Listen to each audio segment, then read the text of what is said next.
Tutorial for the Drum Groove 1 formative. Now at this point, you have already followed the directions and watched the Step 1 Beginner Drum Lesson video, in which you got to see and hear what a drum kit sounds like when a drummer is playing it.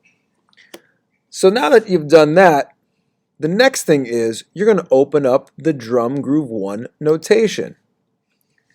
Now, it kind of looks a little crazy, to be honest with you. And what we're looking at is, I actually should upload this new one. This is the one that should have been uploaded. So I'll have this up by the time you do it. Here we see all three main drum groove parts, or instruments rather. The kick drum, also known as the bass drum, but let's call it the kick drum. And the rhythms for the kick drum are shown on the bottom part here with the stems going down. We also have the hi-hat that's up here with these little X's. All these are hi-hats, and they're all eighth notes because they're beamed together. So you have 1 and 2 and 3 and 4 and. This measure is the same as this measure. And then you have the snare drum. And the snare drum is here, and here, and here, and here. And if you notice, the snare drum is not played on beat 1 at all, but the snare drum is played on beat 2. And then the snare drum is not played on beat 3, but the snare drum is played on beat 4. And that's called a backbeat. Specifically, when the snare drum is played on beats 2 and 4, we call it a backbeat. So this drum groove has eighth note hi-hat, a backbeat snare rhythm on 2 and 4, and what we call a 4 on the floor kick drum pattern. That's just 4 quarter notes in a row. No big deal. We're going to leave this up for a second and open up a new Logic session. When you open up Logic, it might accidentally open up an old project. That's okay. We don't need this one. So we can go to File and then New. Yeah, let's close this one because we're not going to be needing it right now. There we go. Now, you're going to open up this new session and you're not going to choose drummer. You are not going to choose drummer. You are going to choose software instrument. I know that doesn't make sense because... Attention all students, bus 2527 is out on Kennedy Road. Yeah. Please go to your bus if you are on bus 2527. That's great. You're going to choose software instrument and then go create. Now, if this pops up, you don't need this either. So we're going to click off of that. But right now we have a piano sound. Uh-oh, what are we going to do with that? Absolutely nothing. We're going to change our sound to drum kit from the library. Look at this. It's got a scroll. If you're over here and you're like, oh, I don't see what I need to see, scroll this way. In fact, you can even do this. Wow. And we're going to choose any old drum kit. I'll choose the first one. It really doesn't matter. So once we do that, we're going to click on the scissors to reveal the piano roll again. Piano roll, Mr. P, you're silly. We're not playing piano. I know. But as you know, what, are you not going to play? What? You can't hear anything? Hold on a minute. Preferences, audio. Really? Really? Output device built in. Thank you. Apply it. Logic's turning me into a liar. There we go. Now you can hear it. We have MIDI data that is being controlled and sent through the program by itself, generated from itself, through itself, giving us a kick sound, a snare sound, and a hi-hat sound. That's C1, D1, and F sharp 1. Some of you will have the names here, and some of you won't. But that's where they are. C1, D1, and F sharp 1. C1 is the kick, D1 is the snare, and F sharp 1 is that hi-hat. Make note of that now if you do not see these. I will say it one more time. The kick is C1. Write that down now. Good. The snare is D1. Write that down now. Excellent. And the hi-hat is F sharp 1. Write that down right now.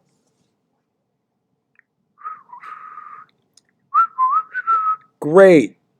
Now, we can treat this just like we did the piano. Instead of pitches, we have those drum kit instruments. And we could start by programming in the kick drum. It's just quarter notes. So there's a kick drum on each beat. Well, this is going to be a 1-measure drum groove. Well, it's a 2-measure drum groove, really. So, as always, in order to zoom horizontally, that's left to right, we can use the zoom slider on the upper right-hand portion of the piano roll. There I go, zooming in, and you are going to zoom in now. Zoom in like I am doing now until you see 1 to just 2, and then just 2 to just 3. Make your screen look like my screen now.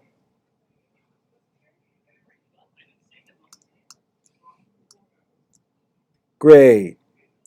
Now, this is where we will be writing our notes, or MIDI data, rather. Now, each one of these beats, from 1 to 1.2, is 1 beat. It's 1 beat in the measure. So 4 of these little boxes equal 1 quarter note. A quarter note gets a beat. Take a look. From 1 to 1.2 is 1 beat. From 1.2 to 1.3 is another beat. 1.3 to 1.4 is another beat. And finally, 1.4 to 2 is the last beat. We have 4 beats in a measure. 4 little boxes here, 4 little boxes here. We got another. I can't. Oh. No. Please head out onto River Street for your bus. Okay. Girls soccer. Okay. Please head out to River Street. That's okay. All right. Okay. That's fine. That's fine.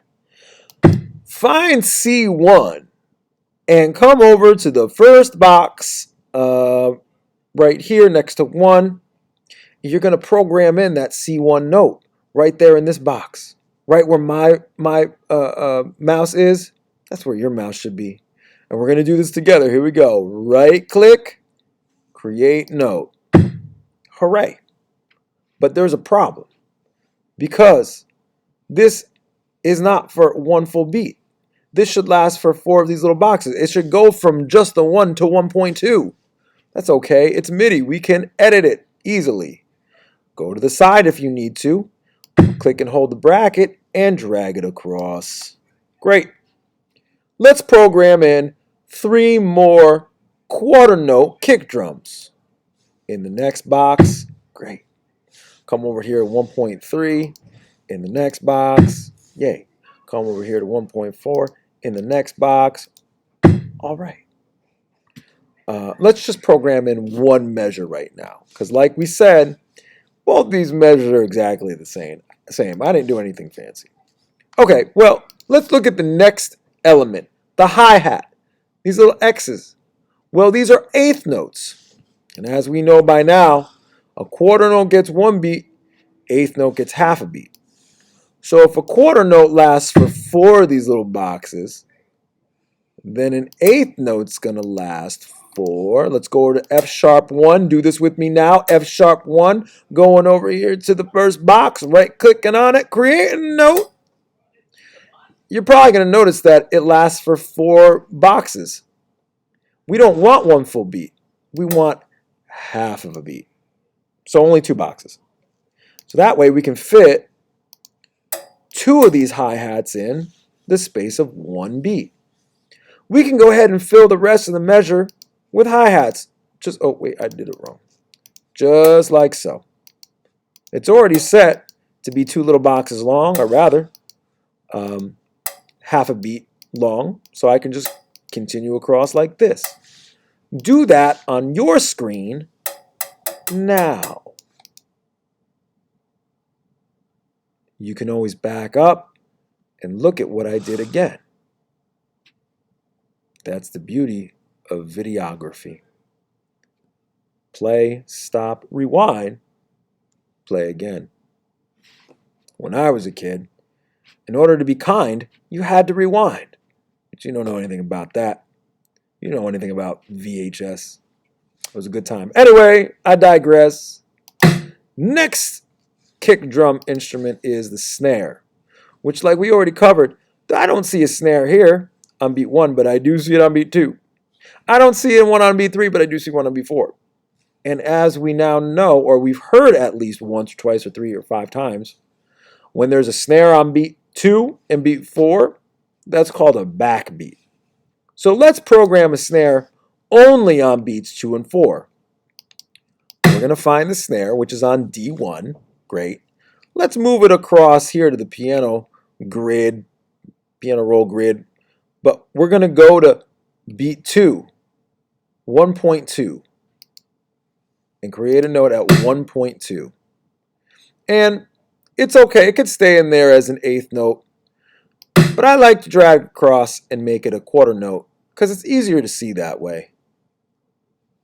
So go ahead and make your screen look like my screen now. I'll do all that again. Snare on D1, bring it across, but I don't want to do this. I don't want to do that. No, why? Because I'm not supposed to have a snare in beat 1. No, I need a snare in beat 2. 1.2 is beat 2 of measure 1. And then we don't have a snare on beat 3, but we do have a snare on beat 4. So I'm going to find 1.4 because that's beat 4 of measure 1. Here's all of measure 1. Here's beat 4 of measure 1. So I'm going to find beat 4 of measure 1. And yeah, that's that same note, that D1. Okay, right click and create a note. Great. And really, this just has to be one measure. Now, if your screen looks like my screen, you can press play and enjoy what you just did. All right, very cool. The cool thing about this is once you program it once, we can bring this down. If you come up here to this area now, I'm up here now, and you bring your mouse to the side of this MIDI region, right? A region is an area, and here is an area of green. It's a MIDI region. If you bring it to the side of it, you're going to see 2 things. One is on the top like this, and one is on the bottom like this. We don't want the one on the bottom. See, that does nothing for us. But if we take our mouse and go, oh, there we go, flip to the top, it looks like a little circle with an arrow, meaning it's just going to keep looping. Boom. You could drag it out until about measure 9, and then you have 9 measures of the same thing. Woo! We just created a drum loop, kids. You should be proud of yourself. All right. And you could do anything underneath this, but this is what this is a standard beat that you might hear in all sorts of genres. You might hear it in rock. You might hear it in, I don't know, funk, R&B. You might hear it in really anything. Okay, dance music is kind of based on this. And again, Mr. P, that's me, who talks in third person, plays in dance bands. I hear this for 4 hours a night, 2 to 3 times a week. It's just part of my life now. Welcome to my world. All right. So once you've done this, what I'd like you to do in order to show me your work get this piano roll up just like this. And when your screen looks like my screen, I'm going to wait for you to make that happen. And great. I'll assume that your screen looks like my screen. We're going to take a screenshot by going on our typing keyboard and pressing all together Command, Shift, and the number 3. Boom. Now, you just created a screenshot. This screenshot right here is on your desktop now. Let's go to my desktop. Here we go. This is my screenshot that I just took. Sure is. We're going to rename this so that when you send it to me over Schoology, I know what this is. I get very confused. There's like 150 of you. There's one of me. Right-click on your screenshot icon now.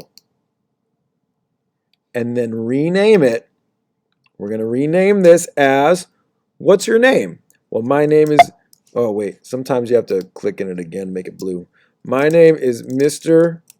Pertessis. Like I said, my parents always wanted me to become a teacher. So my full name, I guess, for you is Mr. It would be Mr. Pertessis. But anyway, Mr. Pertessis, and this is Drum Groove 1. But you wouldn't write Mr. Pertessis, because if you do, I'm going to ignore it, because I'm going to think it's from myself, and I'm just going to ignore it, because that's kind of creepy. Like, I just got a message from myself over Schoology. That's creepy, right? Who is this imposter? Do I have an evil twin? Do I? Yes. Where is he? Where can I find him? Should I be worried? Yes, maybe. I don't know. So don't do that to me, okay? Anyway, let's just say you put your name, okay, Drum Groove 1. Okay, whatever your name is, you know your name. And then you come to Schoology, and just like we've been doing, click on that envelope. Create a new message. What's my name? It's Pertessis. Boom. There I am. Subject. Well, let me know what you're sending to me. Okay? Funny meme. I'm not going to open it. I need to know what it is. Got a joke for you. No, you don't, because I'm not going to open it. But if you write Drum Groove 1, I'll open it. Message, I don't know, doesn't really matter, because what really matters is the file that you attach to it. From this little area down here, it's not really obvious, but click on that. Then you're going to go find, what did I do with it? Drum Groove 1 notation. Oh, here we go. There's my screenshot. There I am. Open that up. Wow. Send that. There it goes off into internet space. Right to me. That's the sound it makes. Ones and zeros. Binary code, people. And let's see. Yes, indeed I did get that. And then you would basically get my applause. Sorry, I don't even know where I was now. People are busting in. They're doing the announcements. I don't know what's going on. So I apologize for this weird video. But hopefully it was nonetheless informative. Yay!